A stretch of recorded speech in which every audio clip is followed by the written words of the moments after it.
Karri! Why are we wearing Santa hats in September? Well, Karri, I'm glad you asked. It is every YouTuber's dream time of the year. It is electric bike sponsorship time. Oh, no. Stick around, folks. We're going to tell you why you may want to pump the brakes and not pick up that e-bike until you've watched the rest of this video.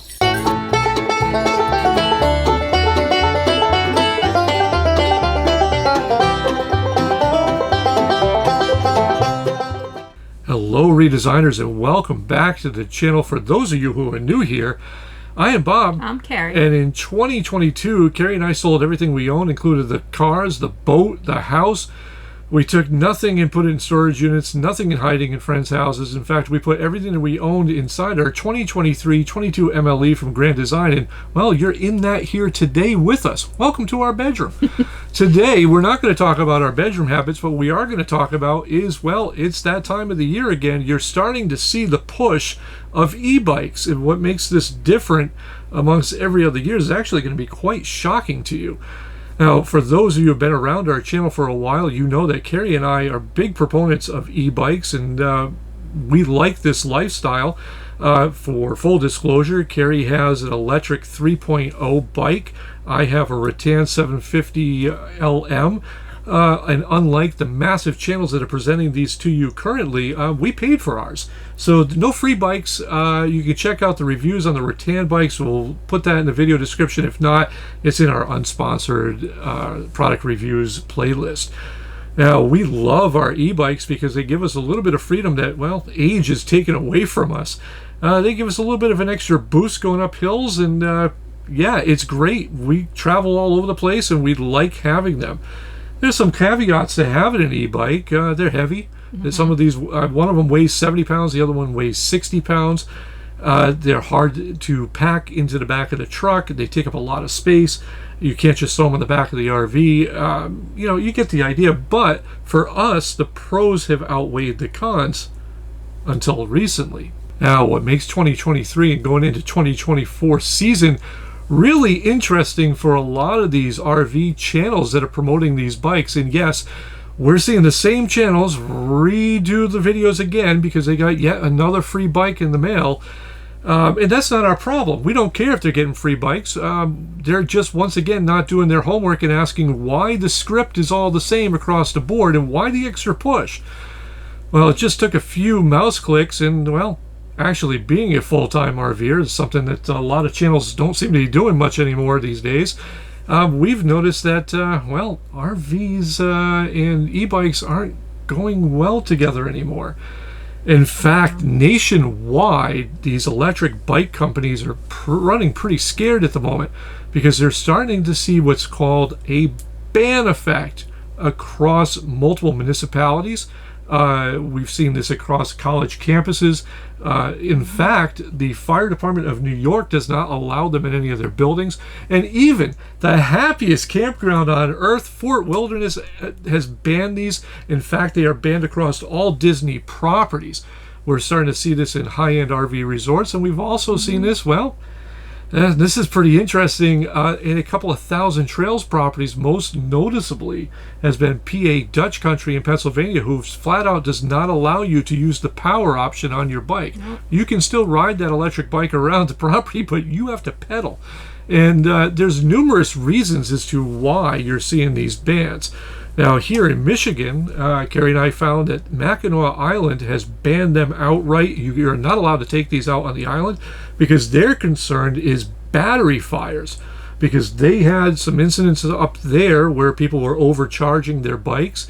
And, you know, their main concern is, well, they don't want the whole island to burn up over a battery charge.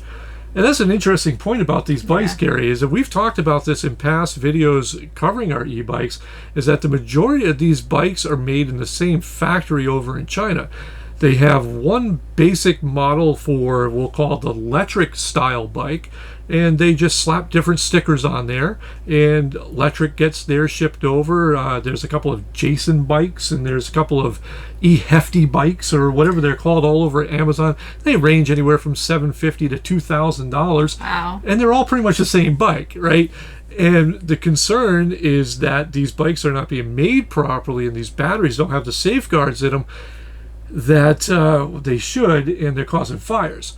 Now, that hasn't been the case everywhere, but that has been the case in those situations of Mackinac Island and the such. The other aspect that's causing these bans is interesting. It's just human nature in general.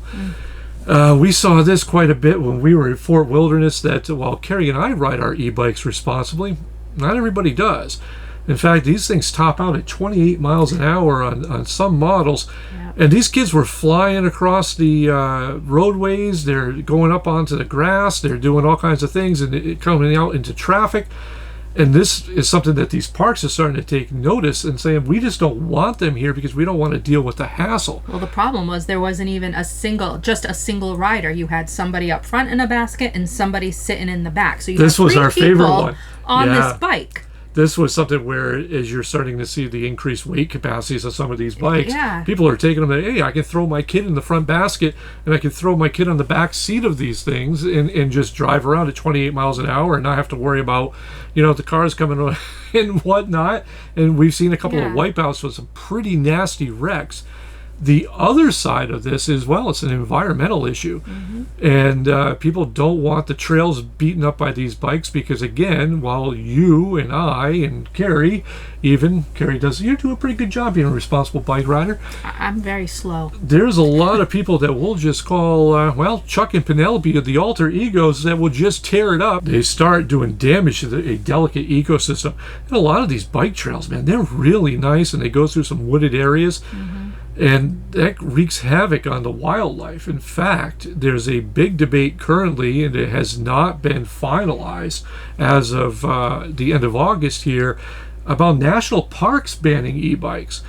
And that's an interesting subject in and of itself, where there's a big push where they were banned and now they're unbanned and now they're considering banning them again because of all these safety concerns. That and the size of the motor. So there's a class 1, 2, and 3. Right. So class 1 and 2, yes, but if you're in a national park, so 3 would be your top out at like $750. You would have to get permission to be able to ride on those trails, and that creates as of now. And that creates an interesting product all in of itself, is that everywhere you go, there's a different ruling on these bikes.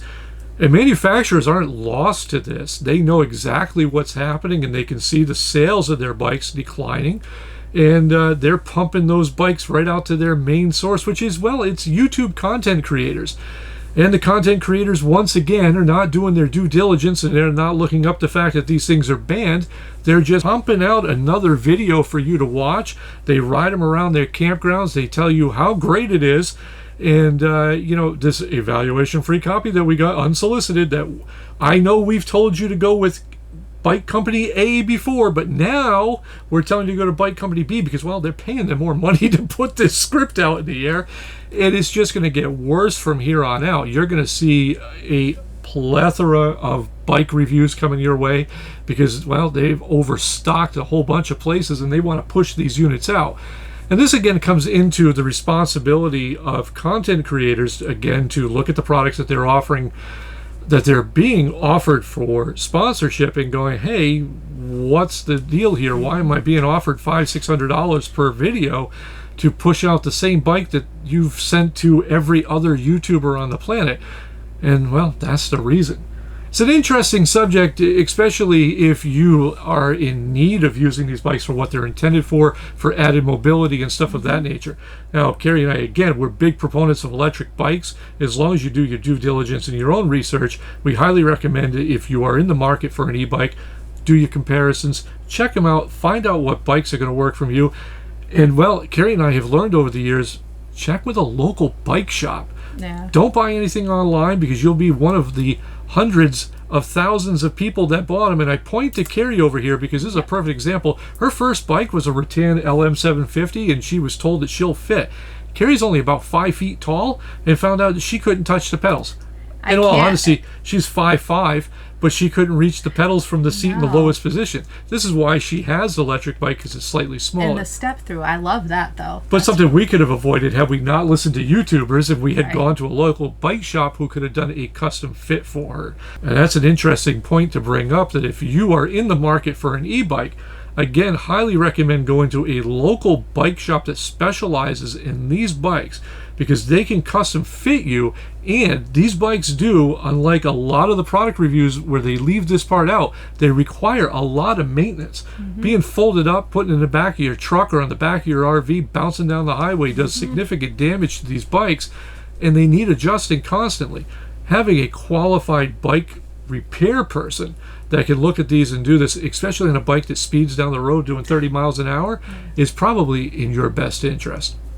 That's it. Now, we're not going to get into a big debate on which bike is better. That's, again, up for you and probably your bike tech to figure out. But we just wanted to break this out to you because you're going to see a lot of this in the upcoming weeks and upcoming months. And, well, we wanted to get it out there because if it saves one person from buying a bike that they can't ride in that RV park or that vacation destination, then this video was well served. Yep.